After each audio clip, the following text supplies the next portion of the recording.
The kindest thing to do is to be direct and humane.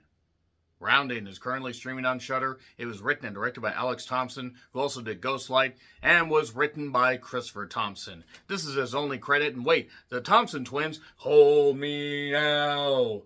Whoa, ho, ho, warm my heart, my whole entire heart. Stay with me until I pass on, will you, Doctor? Because this involves Dr. James Heyman, played terrifically by Namir Smallwood, who has an incident with a patient that doesn't make it. A patient that he obviously takes time and care to understand, and no matter what, the treatments have not worked. And because of this, he ends up suffering a breakdown of sorts where even though he recovers, he doesn't fully emotionally recover, and he ends up taking a leave of absence and actually moving residences all the way to Greenville for a little, break, shall we say, at a rural hospital that is headed by Dr. Emil Harrison, played terrifically as well by Michael Potts. And he heads this thing. There are some understudies, some nursing assistants, some people that want to be doctors. And the whole theme of this is to see the patients as people, to listen to them, to get on their level, to understand as much as you can. You are there to care for them, whether they are just a little bit sickly, whether maybe they think it's something but it really is something else, or whether they are, terminally ill. You are there to care for them as much as possible. That is something that is drilled into the heads of everybody, including James, by Dr. Harrison, who, once again, Michael Potts is a terrific head of this hospital. I do want to shout the acting right there.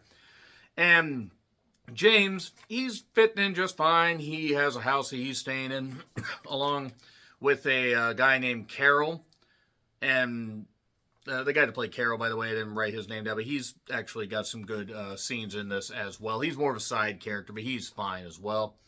And James ends up seeing various patients, but zeroes in on one called Helen. No, not to be confused with the gag from that, that Stephen Hawking Family Guy joke. Anyway, nevertheless, Helen is played by Sidney Flanigan, who is suffering from asthma-like symptoms and has been in and out of hospitals.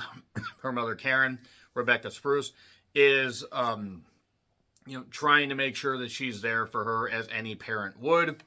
And then as things go on, this case really starts to become an obsession for James, where he finds out, maybe things aren't, exactly how they seem, or maybe it just so happens that past traumas and past demons are coming to finally collect. Maybe his past isn't done with him like he wants to be done with it. So I had not heard of this movie, and I just found it on Shudder today. After watching Night of the Reaper and a couple other movies, I decided, why not cap off 8 movies in 2 days, because that is how you spend your days off, folks. You do yard work, you do other things. Then you sit down and ingest a boatload of movies, because I did 336 last year and I'm at 219 now. So I think I'm going to at least get close to 336, aka I'll probably try for 350. That goddamn Loch Ness Monster. So, back to rounding. Rounding is basically doing your rounds. And there are a few other things as far as how, what I'll get into in spoilers. I'm not getting into right now because it would kind of reveal a whole bunch of stuff. But I will say that Namir does a great job as James. In fact, it lives and dies on how he performs, because he is the central character. But Michael Potts is great. I thought Sidney was very good as Helen. I thought there was some good imagery. I think really my only issue is I don't feel all the pieces come together. I think there are a few things where it's like, okay, they didn't really need to do that. Some of the pacing is a little bit glacial. The film really seems to be stretching for time to try to get to 90 minutes with end credits. But that being said, I do recommend Rounding for the performances alone, and also some good imagery as far as the haunting stuff and what is real, what is, just like trauma, what is actually going on, peeling back the layers. Though the thing is, the twist, the reveal, whatever you want to call it, is very obvious, and it's telegraphed very early on, I'll say that much. But this is on Shudder if you want to check it out. So I'm going to get into spoilers. 3, 2, 1, and there we go. Spoilers. So, basically, this opens up with James talking to a patient named Vivian that clearly is not doing all that well. She's got breathing issues. She's got, something in her, trachea. Where she's basically, I don't know all the medical terminology, forgive me, but she's kind of, basically about reaching the point or whatever, like, do we continue the treatment or whatever, but she trusts James, and then it becomes obvious that James is doing something, and then she's saying to him, James, you're killing me. What is actually going on? Did he give her the wrong medicine? What actually happened? And then he ends up freaking out. He ends up freaking out, passing out, that kind of stuff, so she's dead, and yeah, he ends up basically deciding, I need to find a way to move on, and I need to leave, and I need to do this. So, as he gets settled, he talks to Dr. Harrison, who talks to all the others. There's one character, Kayla. That actress actually was pretty good, just in the brief scene she was in. And as they're doing CPR class, and you brush it up on things, basically one guy says, remember, occasional gasping does not equate to breathing. And there you are. So there are some patients at Greenville that aren't exactly accepting of their fate. There is one that is diagnosed with a terminal form of cancer that, even though James tries to be understanding, he's reading off of notes and trying to read this stuff and everything, he's not really talking to him like a person. It's not that he doesn't care, but he's also a little bit disassociated. And he's just trying to read that, and then the guy kind of freaks out at him, and Dr. Harrison basically says, hey, you need to kind of really humanize with them. You got to be humane. You got to be direct and humane. It would be tough to get that news, but the doctor has to try their best. And then there's this, I don't want to say focus group. It's more of just like opening up and understanding about patients and understanding your role as a doctor to try and actually impart this information and not just treat them like cattle, treat them like actual people. And the whole acting group to open up is very much like what you would see later in Ghostlight. Again, done better in Ghostlight. In fact, I highly recommend you guys check out Ghostlight, as it is very, very fucking good. Very well done. It flew under the fucking radar. I got to see it in theaters, and I was very happy I saw it. I'll probably watch it again. I don't know what streaming service is currently on, but Ghostlight, pretty goddamn good. And a big thing with Dr. Harrison says your patient can tell when you're actually listening. Remember that line. Remember that line right there. So, Helen has asthma. He can't figure out why. He learns the patient's names, the cause of their illness, what's actually going on, tries to go through that. And he's also getting calls from his mom where he's not necessarily, first he's answering, talking to her, and then he's not talking to his mom. And Helen has been in the hospital 6 times in a year. And James is basically starting to unravel. There are pagers in this. I thought we were in 1995 because I'm like, what the fuck is actually going on? And enough of the vehicles are old, so I'm like, well, okay, I think we're further back than current day, at least I'm guessing, just based on the technology. Because this thing had a year of 2022, and I guess it was at film festivals, but it didn't get picked up for any kind of distribution until recently, hence why it's on Shudder now, even though it was filmed a number of years ago. But he keeps seeing weird images, like this 8-headed creature that has weird candles on its head that's supposed to be like this representation of his past coming for him. And there was also this talk earlier about, the first ever doctor, first ever one that was like medical practitioner might have been, the son of Apollo, doing stuff where it's like exorcism, sacrifice, and all that. That doesn't really end up being used, so I don't really know why we did that.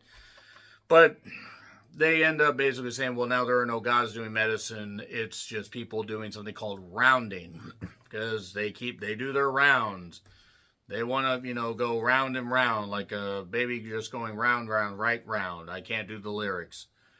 So he does end up doing CPR. That doesn't end up going well on one patient, and he freaks out, runs into a room, and he's covered in blood. And then he hears some weird creature going around, like his past, nipping at him. So James basically panics after finding out that Helen's getting a lung transplant because he feels a lung transplant or any kind of transplant should be a last resort. So he's also losing track of time and days, and he's absolutely losing it. He's cracking under pressure. And he also went on a lot of runs, but then he ended up busting his ankle. And his ankle is fucked. And he is walking around his ankle, which pretty much is an allegory for the trauma wearing on him and the trauma of his past, which is coming back to haunt him.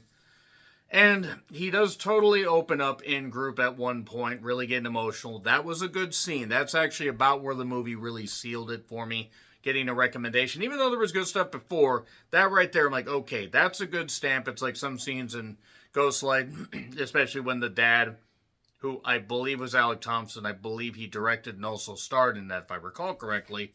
And the dad opened up at one point in the theater group, and it was really, really fucking good. So then there is talk of Munchausen's or fictitious disorder, where you make up shit just to get attention, being in the hospital, make up diseases, make up stuff.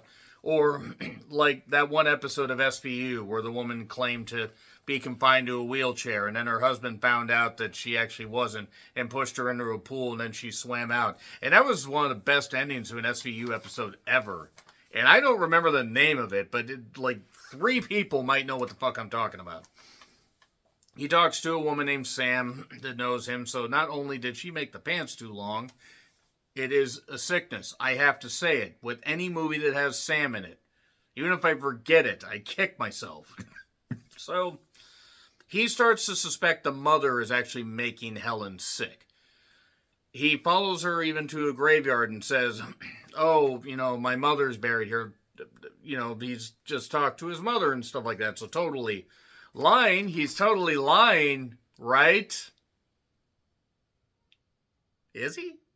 Is he lying? Wonder who his mother could be.